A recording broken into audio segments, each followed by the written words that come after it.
వైద్యుల అభిప్రాయం ప్రకారం శిశువు మొదటి ఏడుపు మంచి ఆరోగ్యానికి మొదటి సంకేతంగా పరిగణించబడుతుంది.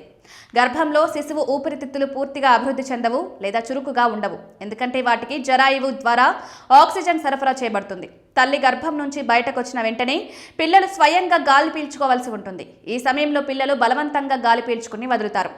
ఆ సమయంలో వారి ఊపిరితిత్తులు విస్తరిస్తాయి, వారిలోని ద్రవ పదార్థం బయటకు వస్తుంది.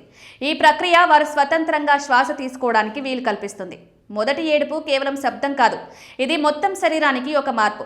ఈ ఏడుపు హృదయ స్పందన రేటును పెంచుతుంది. హృదయ స్పందన నాడి సజావుగా కొట్టుకోవడం ప్రారంభమవుతుంది, రక్త ప్రసరణ ప్రారంభమవుతుంది. అదే సమయంలో శరీర మార్పు ప్రక్రియ ప్రారంభమవుతుంది. ఆక్సిజన్ మొత్తం శరీరానికి అందించబడుతుంది. అందుకే వైద్యులు తరచుగా పుట్టిన తర్వాత శిశువు ఏడుపు వినడానికి కొంతసేపు వేచి ఉంటారు. ఎందుకంటే శిశువు ఏడుస్తుంటే దాని ఊపిరితిత్తులు, గుండె సరిగ్గా పనిచేస్తున్నాయని అర్థం. కానీ పుట్టిన తర్వాత పిల్లలు ఎందుకు నవ్వరు అనే సందేహం కూడా చాలా మందికి ఉంటుంది. నవ్వు అనేది ఒక భావోద్వేగ సామాజిక ప్రతిస్పందన. ఇది మెదడు అభివృద్ధితో ముడిపడి ఉంటుంది. కొన్ని రోజుల తర్వాత ఈ భావోద్వేగం ముఖంలో కూడా కనిపించడం ప్రారంభమవుతుంది. అప్పుడు శిశువు సహజంగానే నవ్వడం ప్రారంభిస్తుంది.